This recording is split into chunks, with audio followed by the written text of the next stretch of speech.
Weekly Sauce, episode 61. 60 last week was with the hockey expert, Marco D'Amico. Man, it was exactly what I thought it would be with Marco. As candid as he is and as funny as he is, Marco's a good guy. But before we get to the rest of the show, this episode, as usual, is brought to you by Mike's BBQ Rub. Visit Mike's BBQ Rub, MTL.com, and use Hot Sauce 10 for 10% off the entire site. Best sauces, man. The truffle sauce, I don't know. I can't talk about it. I'm still waiting to try it. Okay, I'll send you a bottle. Because I love buffalo sauce. It's really good. Honestly, it's really good. So visit Mike's BBQ Rub, MTL.com, and use Hot Sauce 10 for 10% off the entire site. You can get everything, man. The truffle sauce, the mustard truffle sauce, which is already the best sauce in the world, and then the truffle sauce that on top of that, second best sauce in the world. The Ghost Bourbon, their actual barbecue rub is sick. I use it on my ribs all the time. It's good. Every week I tell you guys, go ahead and buy it, man. It works. It's the best sauce on the planet, and the best gifts. You could be the first guy to try it out of your crew. You know what I mean? You'll be at a barbecue and they'll be like, "Hey, what's the sauce?" You'll be like, "It's Mike's BBQ Rub." How the hell don't you know about this? But you knew about it because you listened to the show. Mike's BBQ Rub, MTL.com, and use Hot Sauce 10 for 10% off. Episode 61. We're gonna break down UFC 363. You know what? I'm gonna say this. This is probably like the 8th time I've made that mistake. It's UFC 265. I was on the Tarps Off, and we're previewing the UFC 265, and as we're doing the show, I wanted to see the rest of the card, so I wrote UFC 365 and nothing was coming up, and I'm like, what the hell's going on? It didn't make any sense. What? And I was figuring, I'm like, what the fuck? And then I noticed after I kept on writing 365 and not 265. So yes, at UFC 265, we saw the reigning of a new heavyweight interim champ, Cyril Gane. We saw the resurgence of a beast in Tisha Torres. We saw Vicente Luque finally climbing up the rankings and making a name for himself in the welterweight division. We saw a lot, man. It was a good card, top to bottom. I had a good time watching it. A lot of good finishes.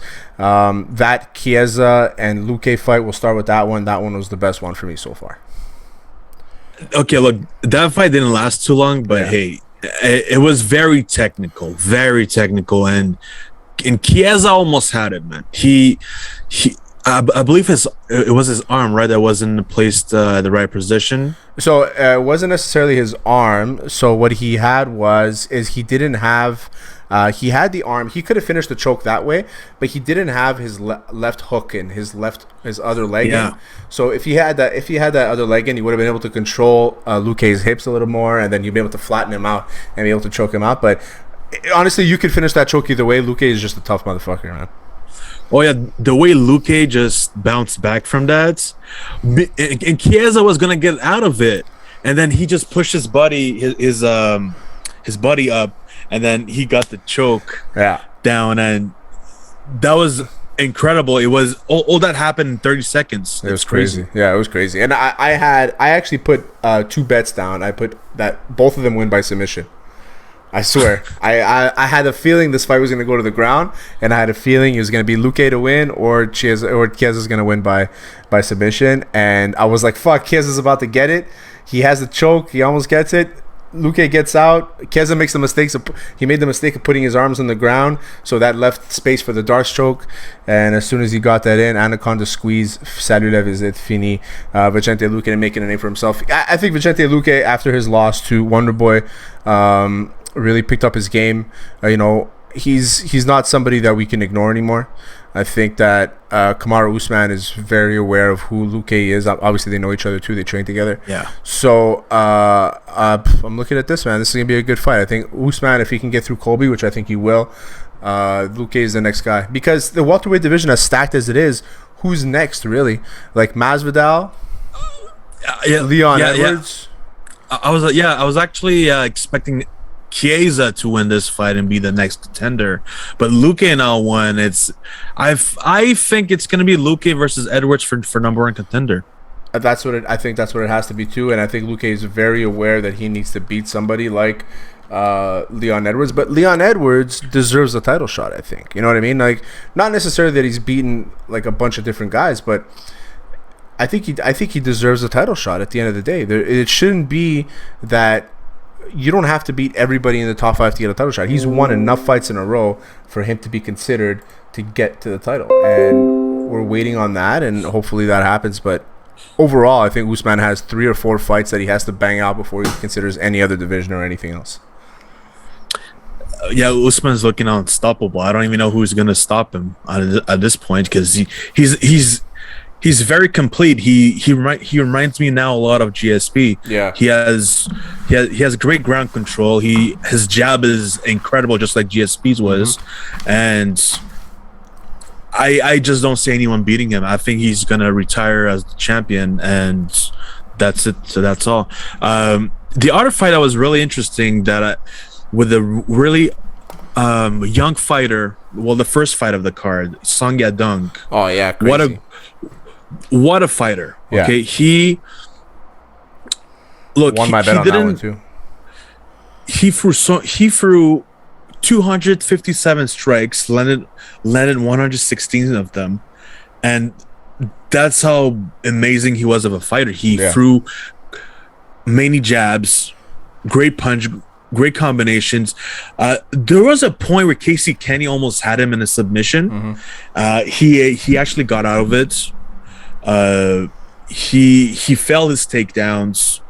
But overall, I think this guy, he's only 23 years old. He's only going to get better from here. Yeah. So in 3 years, he could actually be a great contender in the bantamweight division, man. 3 years.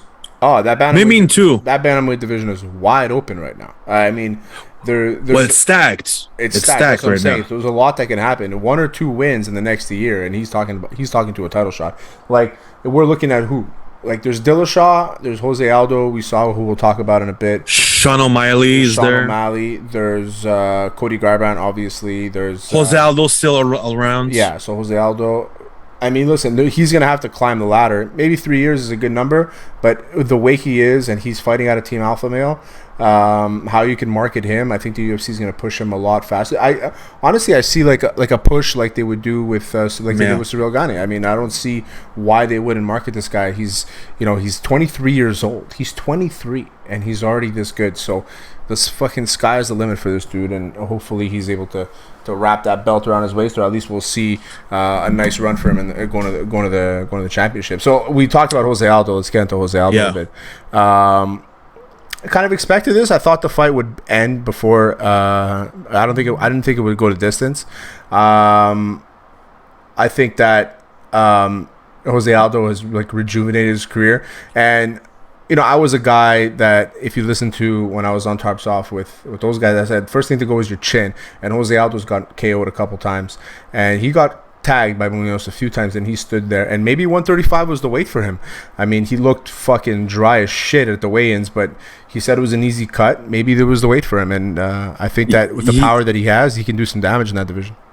Yeah, that's what he said before the fight. He said that I feel like bantamweight is now a division that he can see himself, finishing in, because in the featherweight division he needed a bigger weight cut, and I think right now with age, the older you get, the harder it is for you to cut weight. Yeah. Now he's now in a position that he can thrive in the bantamweight division. Will he be the champion in the bantamweight division? Well, he's cutting more weight in the bantamweight division. Well, he was in featherweights. Yeah, it's 145 featherweight. He's fighting at 135. He's cutting more weight now. Oh yeah, that's true. He's cutting more weight now. So that's I mixed up the divisions. That's why I'm so surprised. Because he's getting older and he's able to cut this weight. Imagine if he was able to cut this weight and be a 2. He could have been, back in the day, Jose Aldo could have been a 2-division champ, man. That's a reality. That's an actual reality. And Conor McGregor stopped that real quick. And Jose Aldo, if he cleaned Conor out, then he wouldn't have had anybody else to fight, and he would have had to fight in the featherweight, in the bantamweight division, and he could have been the two champ. But the only thing at that time was that Herman Barao was the champ at the bantamweight division, and they were teammates, so I don't think they would have fought each other. But it would have been nice to see if Aldo would have been the champ at that point. So I mean, it's interesting. It's an interesting storyline. I mean, hypotheticals, we're never going to see it happen, but I think Jose Aldo can make a run for the title, man. All he has to do now, he's calling out TJ Dillashaw. And just a little something before we move on. So at the weigh-ins, or was it in press conference? The announcer said Jose Aldo, the greatest Brazilian MMA fighter. Arguable. To myself, I'm like, does Anderson Silva live on the moon? Arguable though. Anderson Silva, they had the same amount, not the same amount of wins in their division, but we can argue that Jose Aldo fought in a tougher division. He was the champ before that at WEC, so he had his reign before that as well. It's arguable. I don't agree with that. I think Anderson Silva is the best Brazilian of all time. I mean, that's why Amanda Nunes was in there too. Amanda Nunes, you can't forget about her too. I mean, if she won this weekend, if she had fought this weekend and won, I think that she probably could have been considered the best. I mean, she's a 2-division champ right now, right? So if she's able to continue that and be active and be able to share a few wins, I mean, why aren't we talking about Amanda Nunes as the best Brazilian fighter of all time? Top 5, top 3 pound for pound of all time. I think she's the top 3 pound for pound right now, Amanda Nunes. She's unstoppable. To me, there's Usman, Israel, pound for pound. I'd throw Jones in there. Nunes. Lightweight is Volkanovski. Oh no, Volkanovski's featherweight. Who's the champ at lightweight? It's Oliveira. Yeah, okay, no, not him. He's another Brazilian. So. Yeah, I mean, I don't know. I mean, Amanda Nunes is top 5 pound for pound today, for sure. I'd say so. I don't think you'll get many arguments out of there. Yeah. On the spot, I was like, okay, what is he talking about? Because although yes, I'll give him credit, he was a great champion for a long time. Yeah, but Anderson Silva, what he was able to do, and the way his whole persona and his abilities in MMA were just incredible, way past everyone's IQ when it comes to MMA as well. His front kick KO was probably one of the best KOs I'll always remember in my life. On Vitor Belfort? Yes. Technically, he didn't finish him with the kick, though. He had to finish him on the ground. But yeah, but look, sure? Just to give you, okay. So he wins. So Jose Aldo, he wins the WEC title featherweight against Cub Swanson. Okay, then he beats Mike Brown. Then he beats Uriah Faber.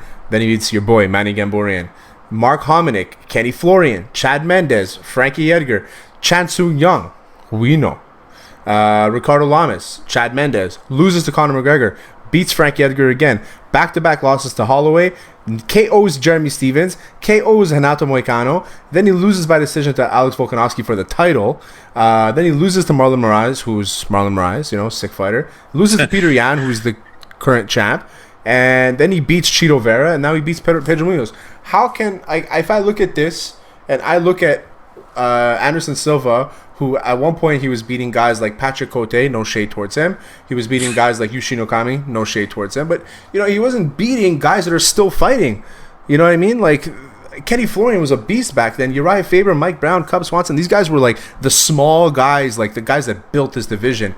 They were beasts back then. And I don't know. It's a good argument to make. It's a really good argument to make. Well, Be a nice Twitter poll. Yeah, we'll make it. We'll also add Amanda Nunes. Yeah, for sure. That's a good one. Yeah, all those three. I'd say that. Now let's move on to the main event fight, which Cyril Gane and Derek Lewis. And for our viewers, Cyril Gane actually answered to one of our questions on Twitter. Yeah. We asked him, "Hey, how was your passage at TKO?" He said he loved TKO. By the way, for people who don't know, TKO is an MMA organization in Quebec, and Yeah, Cyril Gane fought in there, and he was the heavyweight champion as well. Yeah, so he came in. His first pro fight was for the title in TKO. And he Yeah, that's won it. crazy. Yeah, that's nuts. I mean, because he was like a fucking undefeated Muay Thai kickboxer back then. But yeah, so he was. That was a good. I didn't even know that he was until I was looking through pictures and I saw him holding the TKO belt, and I was like, "Fuck!" I'm like, and then like it clicked to me. I'm like, "Fuck!" That's why he looked familiar. I thought maybe I'd seen him just randomly, and I just clicked in my head, but he had looked familiar. And I was and then when I saw, I'm like, yeah, he was the champ. I looked back on it. I didn't, not that I saw the fights or anything, but I saw. I mean, TKO. It was a good event, man. It was a good organization. I hope they come back. Yeah, hopefully. So Cyril Gane, man, he's is it Gane or Gane? I don't even know. Gane, whatever. Gane. I think it's Gane because then he says Bon Game. So I think that's why. Gane, no, it's I don't know, man. I think it's Gane. I don't think he's gonna care. Yeah, he said he loved fighting in front of the Quebec crowds, and he wants to fight it against us. He even threw the word tabarnak in there, which is fucking hilarious. But yeah, if you guys want to go see the tweet, it's on Twitter. But yeah, the fight itself, incredible. He did exactly what he was gonna do. He said he says he was gonna hit and not get hit. Mm-hmm. Exactly what happens. His footwork, oh my god, it's for a heavyweight, that's insane. Yeah, he is like a middleweight, like a light heavyweight fighting in heavyweight. That's how incredible his footwork is and unstoppable. Yeah, he moves well. He's an athletic dude. He moves really well. Smart fighter. Man, like we were talking about it in our chat, like we knew that he was gonna point fight. Like he's just gonna go combinations and just hit Lewis as many times as he can. And what the thing is with Lewis is that he's a counter puncher, right? But if you don't give him any time to set up his shots, then he's not gonna be able to set them up. So Gane did a really good job at disguising a lot of things, and he threw like a spinning elbow at one point. Like he was just doing different things that Derek Lewis couldn't figure it out. Derek Lewis, all he needs is the once, man. That one shot, and it came a couple times. He hit Gane a couple times, but Gane's chin, man, fuck that guy's chin is made of steel. So good on him for lasting as long as he did with Derek Lewis. We've seen the guys that suffered the Derek Lewis's KOs. But yeah, but we've seen to watch him against Ngannou. We've seen in this fight Derek Lewis's Achilles heel. Because Derek Lewis to set up his punch, he needs to have his foot planted. Yeah, and Gane tired his foot. He kicked his fucking leg. Many times, and at one point, Lewis couldn't put all his weight on. He couldn't put all his weight on this leg, and that's when Gane went for it in third rounds and got the TKO. And incredible strategy, because I think that's the right strategy to go with. 100%.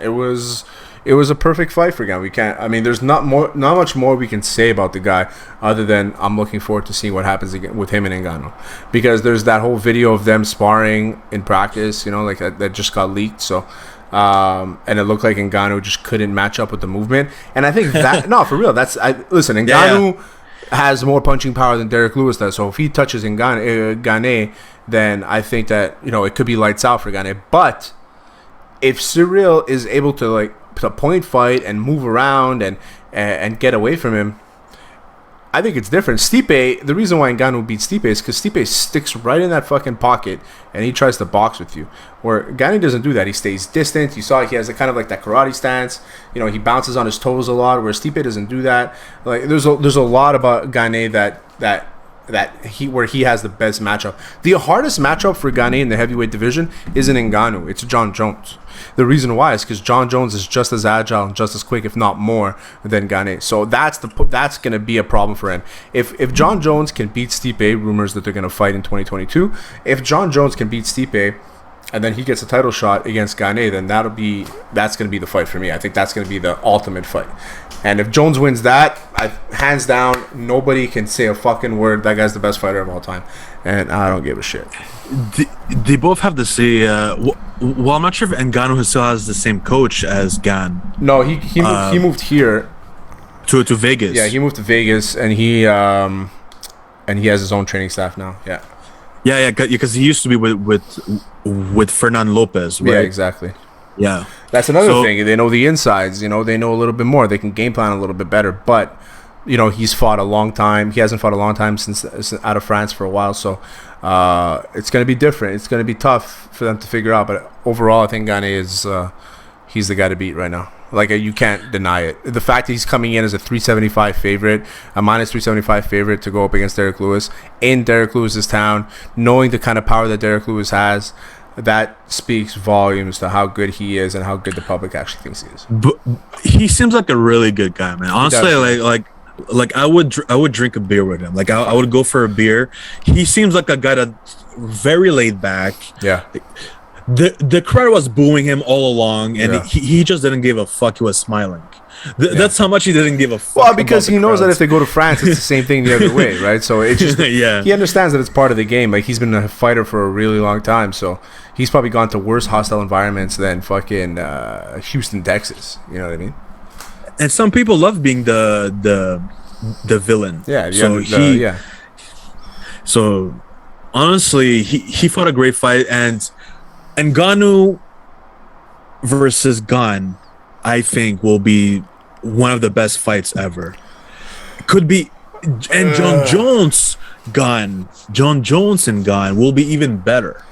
I think Ngannou and Gane. I'm gonna start pronouncing his name as Gane. It'll be a boring fight. Yeah, I think the hype is gonna be great. It's gonna be fun. We're all gonna tune in. Everybody's gonna want to see it. If it happens in France, even better.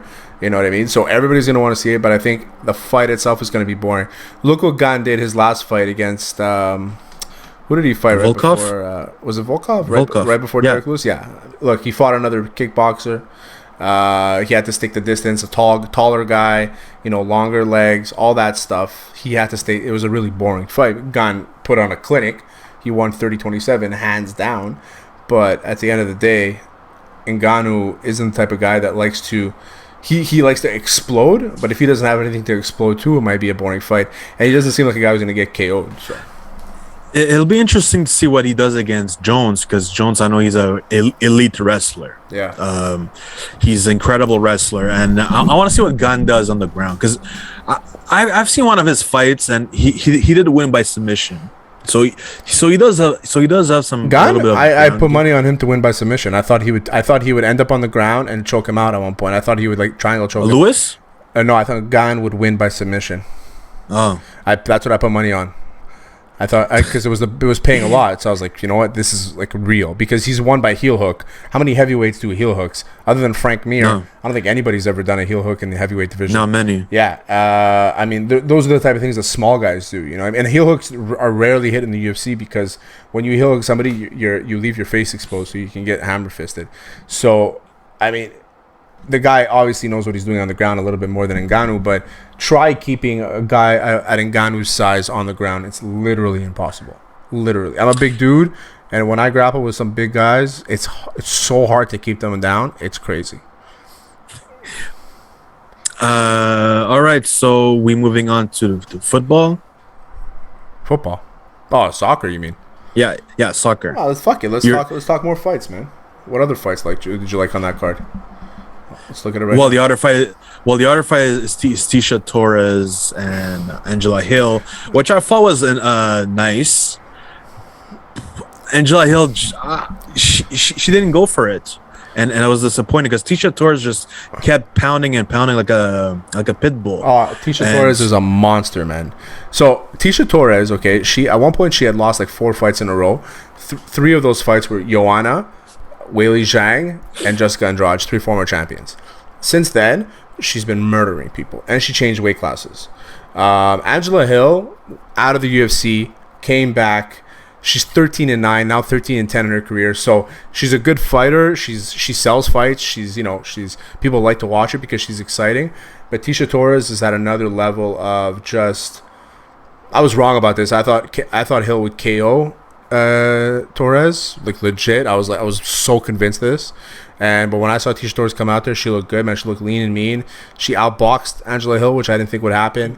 166 landed strikes. Yeah. For Tisha Torres. Yeah, it was crazy, man. To watch that fight, I was like, man, she really impressed me. She can really make a run for the title. So I'm excited to see what happens with Tisha Torres. But there's one fight. Actually, you probably like this fight. Rafael Fiziev against Bobby Green.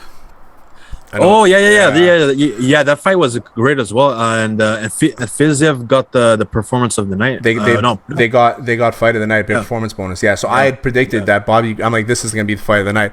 My buddies and I, we watched the fights, and I told them we were eating food. I'm like, this is the fight of the night. So we were all watching it, and it's what it was. I put money on Bobby Green by KO because I thought that he would just fucking go nuts. He did at one point, like he was fucking throwing, man, and it was good for him. I mean, he really showed a lot, but Fiziev is just too good of a fighter, man. Bobby Green looked super upset when he lost, man. Yeah, for sure, man. It was a tough decision. He outstriked Fiziev, but Fiziev landed.